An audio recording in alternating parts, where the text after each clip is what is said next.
Boa noite aí, pessoal, né?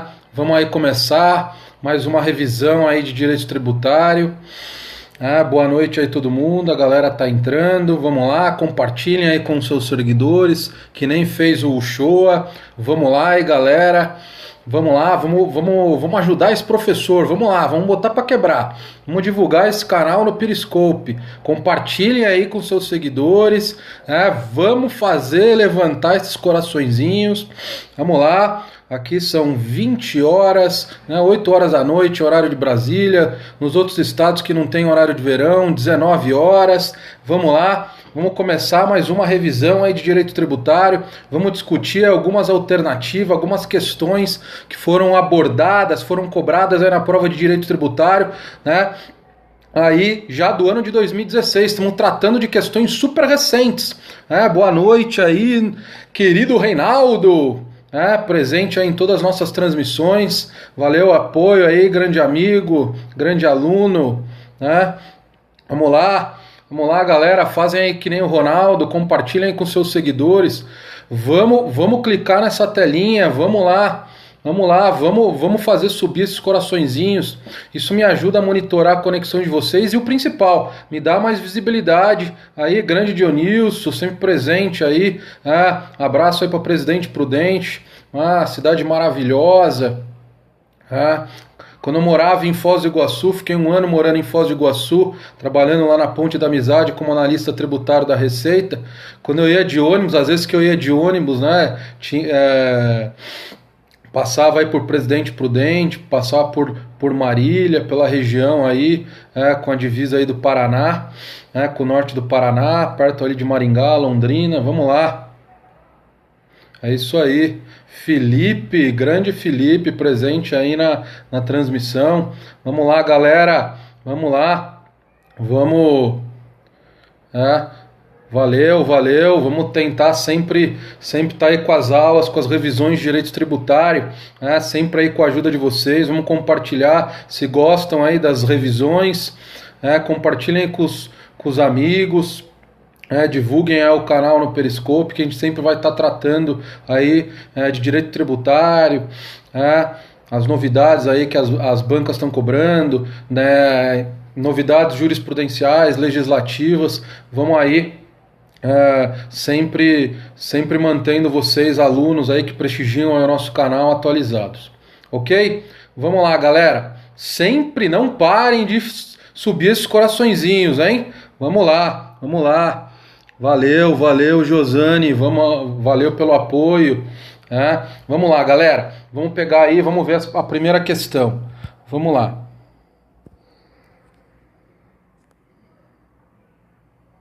Olha aí na telinha, vamos lá.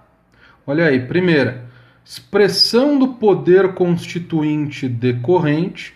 A Constituição de Estado-membro pode imunizar determinadas atividades, imunidade objetiva, ou pessoas, imunidade subjetiva. Vamos lá, já tive a primeira manifestação aí. Vamos lá, vamos usar essa questão, essa primeira questão, para gente tratar de um tema extremamente importante, que é o tema da imunidade. Primeiro, ali está falando de um conceito que é mais atrelado ao direito constitucional, né? Aí vocês veem lá, com os professores de direito constitucional, que é o conceito de poder constituinte decorrente. Por que decorrente? Porque ele decorre da Constituição da República. E o exercício desse poder constituinte decorrente, ele é expresso quando é editado as constituições estaduais. Então, as constituições estaduais, elas são reflexo do poder constituinte decorrente. Então, é editada a Constituição da República lá em 1988, e em função da edição dessa Constituição, que inaugurou um novo Estado de Direito, um novo Estado democrático de direito no Brasil, em função da edição da Constituição da República, se formou um poder constituinte decorrente que previa a obrigação de os estados, o poder legislativo estadual, a editar uma Constituição estadual. A questão é o seguinte: as imunidades previstas na Constituição Federal, na Constituição da República, lá no artigo 150, inciso 6, que tratam das imunidades gerais para os impostos sobre patrimônio, renda e serviços, imunidades específicas para determinados impostos, lá do ITBI, do ICMS, do IPI, do ITR, imunidades para as taxas, lá no artigo 5º, imunidades para contribuições sociais, para contribuições de intervenção no domínio econômico, lá no artigo 149, parágrafo 2º, né? Imunidades essas decorrentes das receitas de exportação. Então a gente tem imunidades, hipóteses de não incidências não constitucionalmente qualificadas para todas as espécies tributárias, praticamente para todas, né? Só não temos previsão na Constituição para imunidades de contribuições de melhoria e empréstimos compulsórios. Para as outras espécies tributárias, há previsão de imunidade. Então, aquele conceito que vários alunos têm, que imunidade é somente para impostos, esse é um conceito que não pode ficar na cabeça de vocês. A imunidade é somente para impostos, aquela imunidade do artigo 150, inciso 6. Aí é só para impostos, aí a gente não aplica para outras espécies tributárias. Mas o conceito, o Instituto Jurídico Imunidade Tributária, ele é aplicado pode ser aplicado para todas as espécies tributárias. A questão é, as imunidades tributárias, elas têm guarida na Constituição Federal. Eu já falei para vocês alguns tipos de imunidade tributária. A questão é, quando o Estado, no exercício do seu poder constituinte decorrente, edita a sua Constituição estadual, ele pode inovar na temática imunidade tributária? Ele pode inovar? Não. A imunidade tributária é um assunto que deve ser tratado exclusivamente na Constituição da República.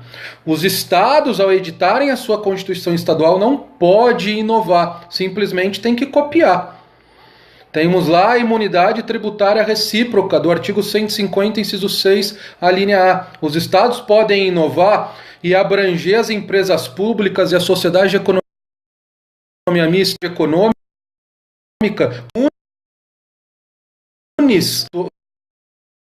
Constituição, por institutos jurídicos que são tratados na Constituição, que eles devem, pela questão da simetria, serem repetidos, copiados com as devidas adaptações para as constituições estaduais. Respeito a esse princípio constitucional é a imunidade tributária. Beleza, pessoal? Vamos utilizar um pouco mais essa questão para um importantíssimo tema, que é a diferença entre imunidade e isenção. E depois a gente trata das classificações da imunidade, porque a questão importante de objetiva e imunidade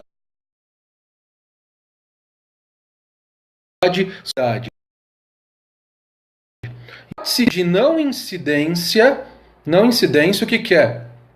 Sobre aquele fato que está imunizado pela Constituição, a lei está impedindo a Constituição. Perfeito? A isenção, pessoal.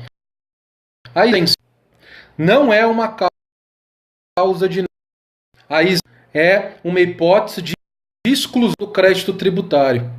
Ok? É uma hipótese de exclusão do crédito tributário.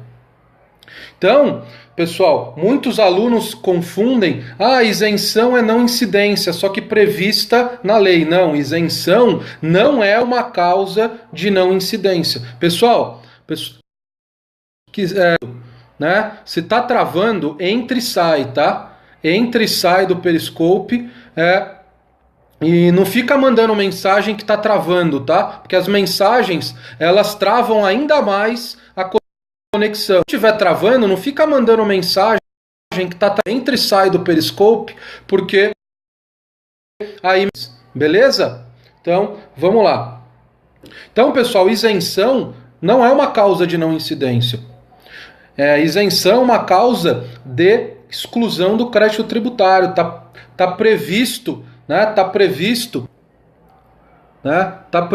grande Diego, galera, curtam, né? Sigam aí o Diego De Grazia, né? Um grande professor aí de constitucional, de CMS, né? Um grande professor, curtam ele aí. Ô Diego, coloca aí o endereço do seu Periscope, né? Coloca aí o endereço do seu Periscope, porque a galera clica na mensagem e aí já segue você, né? Escreve aí, Diegão. Coloca o arroba antes, que aí é só clicar. Cliquem aí na mensagem, galera, e curtam aí o professor Diego, né? Curtam ele aí, né? Acompanham ele no Periscope. Então vamos voltar. É isso aí, galera. Apertem na mensagem aí, já curte, segue aí o professor Diego, né? Professor aí de CMS, de constitucional, grande professor. Sigam ele, que ele vai fazer altas transmissões aí no Periscope. Então, galera, a isenção não é causa de não incidência. Quando eu tenho isentiva, o tributo incide. Só que, valeu, Diegão, né? Tamo junto aí, tamo junto. Então, quando eu tenho uma lei isentiva, o tributo incide. Só que a autoridade fiscal está impedida de constituir o crédito tributário, de realizar o lançamento. Então o tributo incide, mas a autoridade fiscal está impedida de realizar o lançamento. Então a isenção, na verdade, o tributo incide, só que há uma dispensa legal de pagamento. Então eu tenho basicamente duas diferenças aí entre isenção e imunidade. Primeiro, a imunidade ela tem guarida na Constituição, uma norma constitucional. A isenção é prevista em lei. Pode ser uma lei ordinária, uma lei complementar, vai depender do tributo. Se aquele tributo ele deve ser tratado por lei complementar, a isenção também tem que ser tratada por lei complementar. Se é um tributo que depende de lei ordinária para tratar daquele tributo, a isenção vai vir por lei ordinária. Então, a primeira diferença, imunidade na Constituição, isenção na lei ordinária ou lei complementar. E aí, pessoal, a outra diferença é que imunidade é uma causa de não incidência. A isenção não é uma causa de não incidência. A isenção é uma causa de exclusão do crédito tributário. É uma causa de dispensa legal de pagamento. O efeito prático é o mesmo. O sujeito passivo não paga o tributo. Porém, analisando a questão fenomenológica aí da incidência tributária, a imunidade é uma hipótese de não incidência, a isenção, o tributo incide. Ok? Esse é o entendimento esposado no CTN e é o entendimento firmado, o entendimento jurisprudencial do STF, que isenção é causa de exclusão do crédito. Ok? Então, essa é a diferença. Pessoal, a questão ela trata de uma classificação muito importante das imunidades, que é a imunidade objetiva e imunidade subjetiva. O que é uma imunidade objetiva? A imunidade objetiva é quando a norma constitucional imunizante ela tem como foco uma coisa. Por exemplo, a imunidade lá do artigo 150, inciso 6, a linha D. Imunidade aplicada aos livros, jornais e periódicos. Aquela imunidade, ela tem o foco em uma coisa: livros, jornais e periódicos. Então, os impostos não incidem quando o objeto, a coisa, for livro, jornal e periódico. E por essa imunidade ser objetiva, eu não aplico a imunidade, por exemplo, para a editora. Eu tenho lá a editora, a livraria, que vende livro. A venda do livro, ela é imune. Não. Está sujeita à tributação do ICMS, por exemplo, na editora, a produção do livro, né, não está sujeita à tributação, por exemplo, do IPI. Então, o objeto, a coisa que está protegida pela imunidade. Mas a renda da editora, da livraria, não está protegida pela imunidade. A livraria ela é tributada pelo imposto de renda. O seu lucro líquido é tributado pelo imposto de renda. A imunidade ali é objetiva e não subjetiva. Já a imunidade subjetiva, o foco é uma pessoa.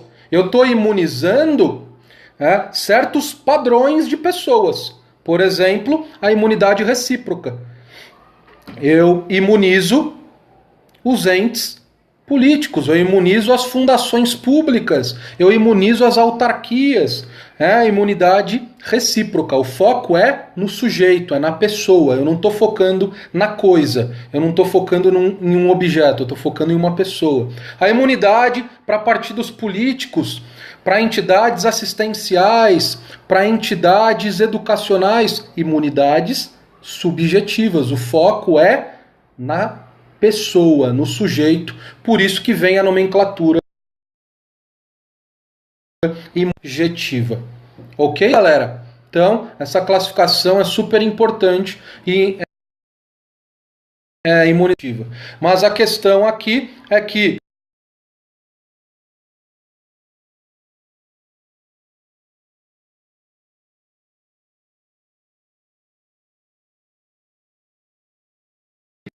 há casos de imunidade previstos na Constituição da República.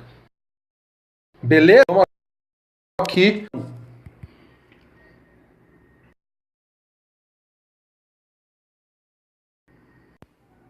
Vamos lá.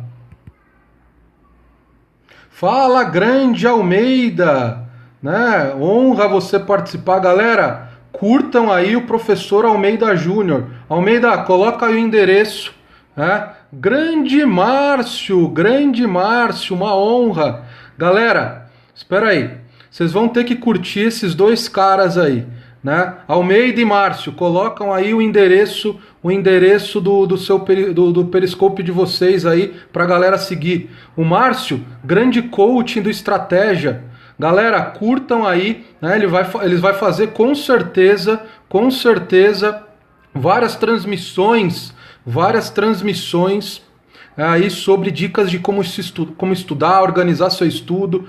Professor Almeida Júnior também aí, famoso no Periscope. Curtam esse cara, grande fera. Acompanham ele no Periscope, assista os vídeos dele, são fantásticos, de dica de estudo, de motivação, de como que você organiza seu estudo como concurseiro, né? Curtam esses dois caras. Colocam aí, Almeida, coloca aí o seu endereço.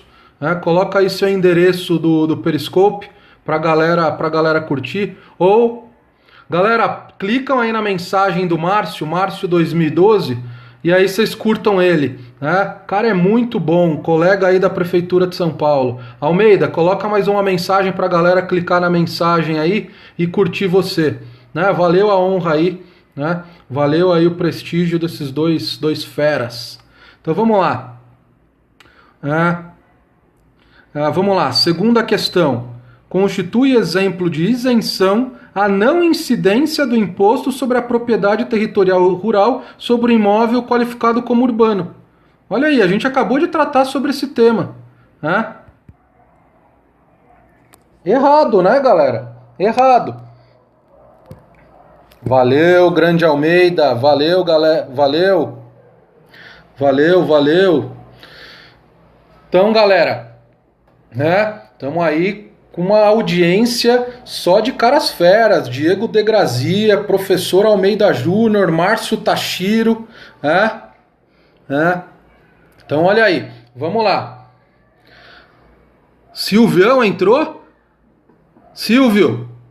Fala, grande Silvio. Você entrou aí? Reinaldo tá falando que você entrou aí na transmissão. Fala, galera, curta esse cara aí. Clica na mensagem e acompanha esse cara aí. Meu, esse cara é o cara da contabilidade, né? Tá na área, grande Silvio Sandi, é uma honra, a audiência aqui tá espetacular hoje. Essa zorra toda, essa zorra, isso mesmo, Almeida, esse cara é fera mesmo, curtam. Quem não conhece o site aí, tive a honra já de ministrar vários cursos e tem o meu curso de Direito Tributário no site Silvio Sandi, www.silviosandi.com.br. Entro aí, né? Grande Silvio, acompanham ele, porque quem está prestando Goiânia, o cara está postando dica todo dia com questões de contabilidade. Grande Silvio, é isso aí, Almeida. Silvio Sandi é o cara, é o cara. Vamos voltar aqui, estamos tratando de imunidade e isenção. Vamos lá.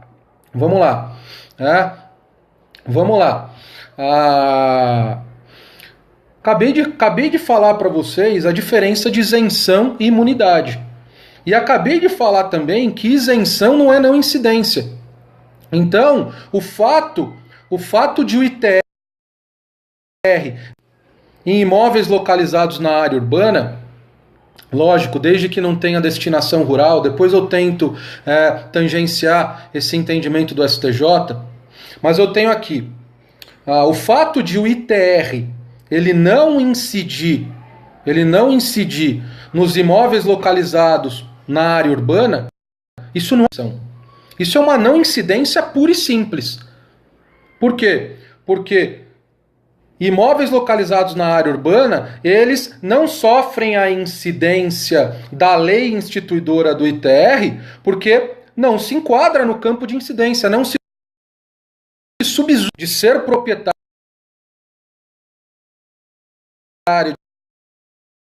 de um imóvel, não se enquadra perfeitamente na hipótese de incidência aí da lei instituidora do ITR. Imposto rural. Então aqui eu tenho uma não incidência pura e simples. Não é nem imunidade e muito menos. Aqui eu falei de dois tipos de imposto sobre propriedade e a posse. A questão é que eu tenho um imposto que incide bens imóveis localizados na área urbana, que é o IPTU, e o ITR incide sobre bens imóveis localizados na zona. Eu tenho a localização, que de forma clássica, a incidência do IPTU é que sua internet deve estar ruim. Muda aí de lugar na sua casa que sua internet tá ruim, porque para mim tá ok aqui, ok?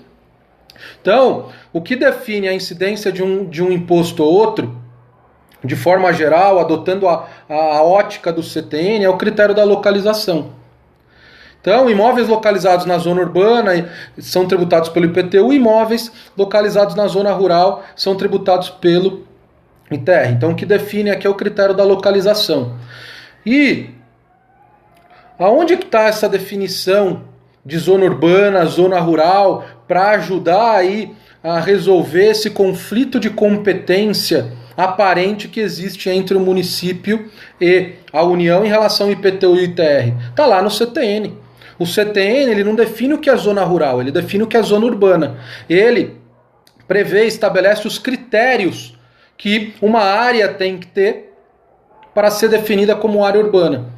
Então, se uma determinada área de um município, ela satisfaz esses critérios previstos no CTN, lá no artigo 32, parágrafo 1º, seus incisos, lá do CTN, se uma área,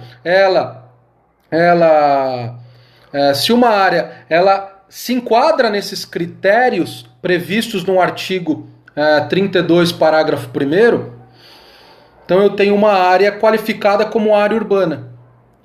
Então, imóveis localizados nessa área são tributados pelo IPTU. Aí, por exclusão, quando eu tenho uma área do município que não se enquadra nesse conceito de área urbana previsto no CTN, esses imóveis localizados nessa área, conceituada como área rural, é um conceito por exclusão, eu defino que é área urbana. Todas as áreas que não se enquadram como área urbana e área rural. Aí imóveis localizados na área rural são tributados pelo ITR e não pelo IPTU. Aí a gente tem uma jurisprudência, um entendimento jurisprudencial do STJ muito importante, porque é julgado na sistemática de recursos repetitivos. Então é uma jurisprudência consolidada que considera o quê? Que imóveis localizados na área urbana, mas com destinação rural, mesmo sendo localizados em uma área urbana, eles são tributados pelo ITR. Eu uno dois critérios diferentes: o critério da localização, previsto no CTN, e o critério da destinação, que é o entendimento jurisprudencial do STJ. Então, imóveis localizados na área urbana, mas com destinação rural, eles são tributados pelo ITR. Então aqui, o que é importante não é a localização, mas sim a destinação rural. O que é ter destinação rural? É o imóvel localizados na área urbana, mas tem uso extrativo vegetal, agrícola, agroindustrial, pecuária. Então, destinação rural. Onde que está isso? No Decreto-Lei 57 de 66, no seu artigo 15. Exatamente isso que eu acabei de falar em relação à destinação, está lá no Decreto-Lei 57 de 66, no seu artigo 15. O STJ não inventou isso. Ele simplesmente julgou a questão se esse Decreto-Lei está em vigor ou não. E, ao entender do STJ, ele está em vigor. Então, eu aplico esse Decreto-Lei. Isso faz com que imóveis localizados na área urbana com destinação rural são submetidos à tributação do ITR e não do IPTU. Beleza, pessoal? Então, utilizando o gancho aí dessa questão, a gente deu uma revisada no aspecto espacial do IPTU e do ITR, quando que incide um imposto ou outro, e qual é o entendimento jurisprudencial do STJ sobre esse tema. Vamos aqui para outra questão? Então vamos lá.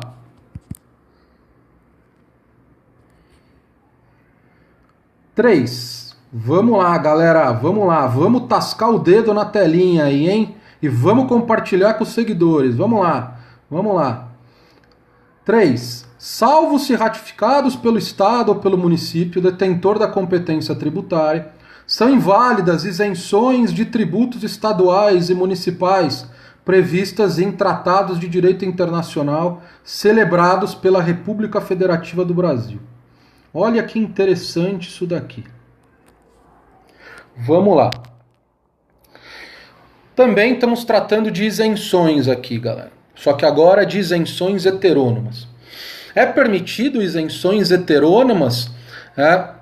Perfeito, Reinaldo. Grande Reinaldo, perfeito. E olha, Reinaldo, quando mandar a questão para o Silvio, tem que comparecer na transmissão dele, hein? Tem que comparecer na transmissão dele. Eu agora puxando a orelha do Reinaldo aqui. Vamos lá, grande Reinaldo. Vamos lá, vamos lá. Não é isso aí, Silvio? Silvio tá na transmissão aí? Silvio tá na transmissão? Se tiver, dá um alô aí, Silvião. Então é isso daí, galera. Isenção heterônoma. Isenção heterônoma.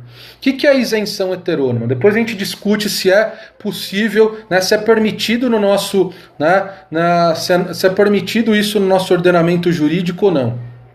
Isenção heterônoma é quando eu tenho um ente político, um ente tributante, município, o Estado, o Distrito Federal ou a União, concedendo isenção de um tributo que não é de sua competência. Por exemplo, a União edita uma lei concedendo isenção do IPTU para o Estado de Pernambuco. Isso é possível? Não é possível. Isso é vedado no nosso ordenamento jurídico tributário.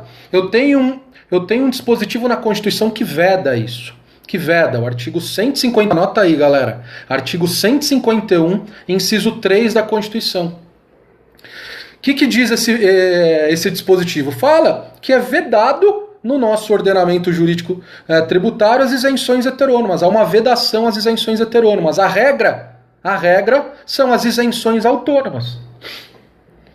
somente é competente para conceder isenção, para conceder benefício fiscal, aquele ente que é competente para instituir aquele tributo. O município, ele é competente para instituir o ISS, então é ele que é competente para instituir uma isenção de ISS. O Estado, ele é competente para instituir o ICMS, ele vai ser competente para conceder isenção de ICMS, só que aí tem, a gente tem um detalhe que o ICMS precisa ser previsto, precisa estar embasado por um convênio do CONFAS. Os estados não conseguem, de forma unilateral, conceder benefícios fiscais de ICMS.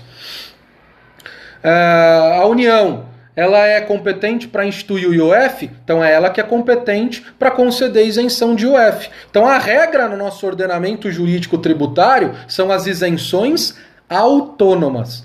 Quem é competente para tratar daquele imposto, daquele tributo, é competente para conceder isenção. Porém, a gente tem algumas exceções a esse princípio da vedação às isenções heterônomas. A primeira exceção é relacionada ao ISS. A gente tem lá no artigo 156, depois vocês dão uma olhada, anotem aí, 156, parágrafo 3º, inciso 2º. O que esse parágrafo 3º fala? Ele reserva alguns temas atinentes ao ISS à reserva de lei complementar. E um desses temas é a instituição da não incidência do ISS na exportação de serviço.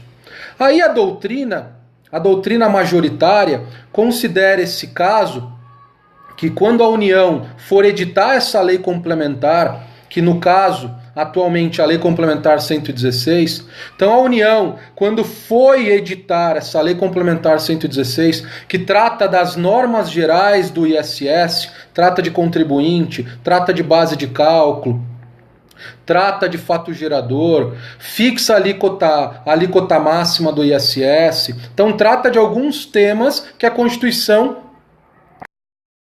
reserva.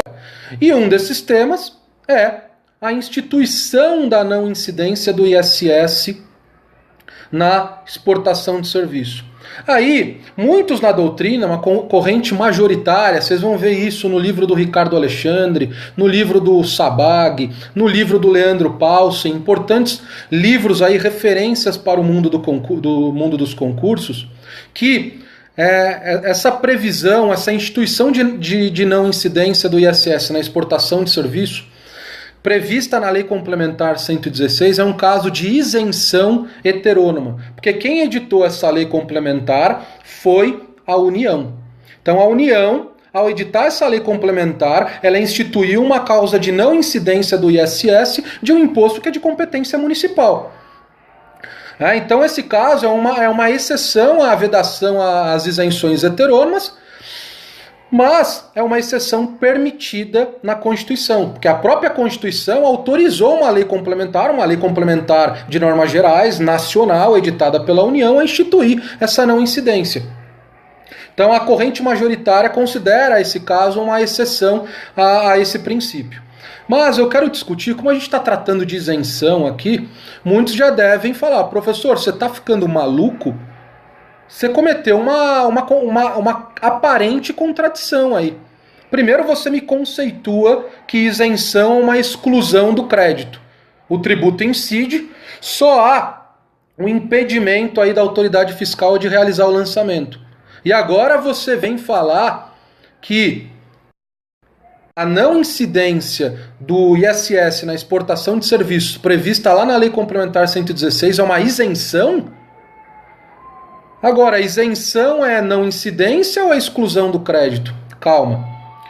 Porque essa corrente doutrinária que considera que a não incidência do ISS na exportação de serviços é uma causa de não incidência prevista na lei complementar, em um ato infraconstitucional, ela adota também adota o entendimento que isenção não é exclusão do crédito. Isenção é uma causa de não incidência.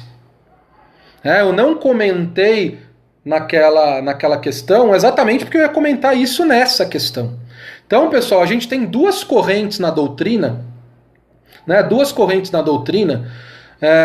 que definem de duas formas diferentes a natureza jurídica da isenção. A corrente majoritária na doutrina define isenção como causa de não incidência. E essa mesma corrente que define a isenção como não incidência considera a não incidência do ISS na exportação de serviço uma isenção heterônoma. Por quê? Porque foi previsto em uma lei complementar editada pela União, e a União, fazendo isso, concedeu uma não incidência, uma isenção para um imposto que não é de sua competência. E aí a outra corrente define a natureza jurídica da isenção, e essa corrente é encampada pelo STF, pelo menos atualmente, há uma tendência de o STF mudar isso, considera que isenção é uma exclusão do crédito. E aí o STF acompanha o entendimento aí do CTN. Lá no artigo 175, inciso 1 do CTN, isenção é uma modalidade de exclusão do crédito junto com a anistia. E exclusão do crédito não é uma causa de não incidência, o tributo incide. Então eu tenho essas duas correntes. Eu só quis comentar isso com vocês para que vocês não me achem louco. Uma hora você fala que isenção é exclusão do crédito e agora, falando das exceções à vedação das isenções heterônomas, você fala que uma não incidência é uma isenção heterônoma, lá do caso do ISS na exportação de serviço. Então, só para explicar a lógica do entendimento. Então, essa é uma exceção. A não incidência do ISS na exportação de serviços prevista na Lei Complementar 116 é considerado pela corrente majoritária na doutrina como uma isenção heterônoma. Beleza? E aí seria uma exceção à vedação às isenções heterônomas, é um princípio constitucional tributário previsto aí no artigo 151, inciso 3. A outra exceção, que é que trata desse exercício, é o entendimento do STF firmado, muito importante, que considera o seguinte: quando o presidente da República, não com a função de chefe de governo, representando a União, mas como chefe de Estado, representando agora a República Federativa do Brasil, Estado soberano, diferente da União, que é um ente político, um ente autônomo. Ok? Aqui eu estou falando da República Federativa do Brasil, ente soberano. Ok? Galera, vamos tascar o dedo, vamos fazer subir esses coraçõezinhos aí. Beleza? Então, quando o presidente da República, com a função de chefe de Estado, representando a República Federativa do Brasil, ele assina um tratado internacional. E nesse tratado internacional, ele prevê benefícios fiscais para tributos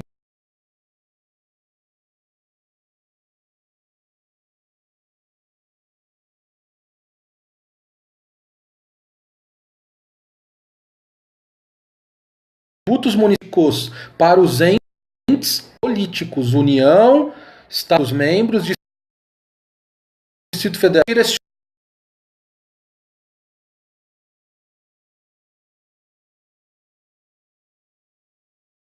estaduais e municipais. Isso não está no o princípio da vedação às isenções heterônomas. E o STF entende ainda mais, seria uma exceção.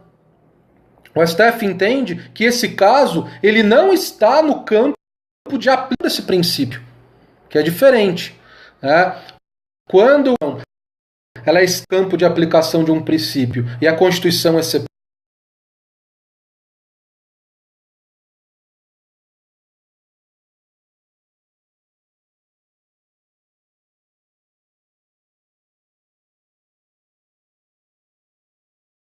funciona políticos e não para a República. Beleza, pessoal? Então, era isso que eu queria tratar com vocês, essas três questões envolvendo aí imunidade. Dúvida aí? Alguma dúvida? Alguma dúvida aí, galera? Alguma dúvida?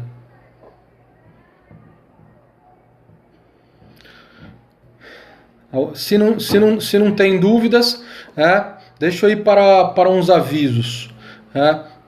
Deixa eu falar aí do site, repetir o site aí do Silvio Sandi, que eu ministro aulas de direito tributário, legislação tributária municipal, www.silviosandi.com.br, um grande site, um dos melhores sites aí da área fiscal. Então dê uma conferida, e esse grande mestre aí, Silvio Sandi, grande mestre da contabilidade.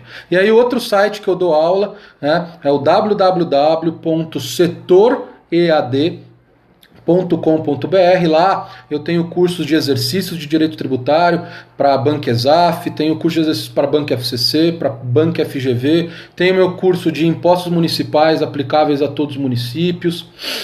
Tenho aí um curso de jurisprudência, galera. Vou voltar a gravar a todo vapor o meu curso de jurisprudência aí de direito tributário, jurisprudência do STF, do STJ em direito tributário, um curso bem interessante aí para quem vai estudar para a Receita.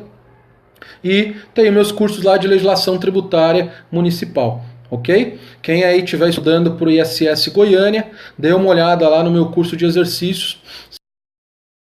São vários que eu resolvo no curso de exercícios, exercícios de concursos anteriores, éticos que eu mesmo elaborei, focados na legislação específica. Então é isso daí, dê uma olhada nesses dois sites que eu dou aula, tanto de direito tributário quanto de legislação tributária municipal. Então é isso daí, pessoal, por hoje é isso. Amanhã a gente volta às 8 da noite. E agora em seguida, quem estiver estudando aí para o ISS Goiânia, que está aí, às vésperas da prova, no dia 31 de janeiro, fique aí comigo que eu vou dar mais, acabando essa, eu vou começar uma outra transmissão tratando de um tema bem interessante aí de legislação específica aí do município de Goiânia. Vou revisar com vocês sobre as isenções aí previstas na legislação de Goiânia, isenções de IPTU. Então fique aí, minha próxima transmissão, acabando essa, vou começar já outra tratando sobre um tema específico da legislação de Goiânia. Vamos revisar, galera. A prova tá chegando, vamos revisar nessa prova, vamos comer com farinha essa prova aí da UFG. Vamos lá, galera. Então, até mais, bons estudos, boa noite aí a todos e quem for aí candidato do ISS Goiânia, fica comigo aí na próxima transmissão. Falou, galera, tchau!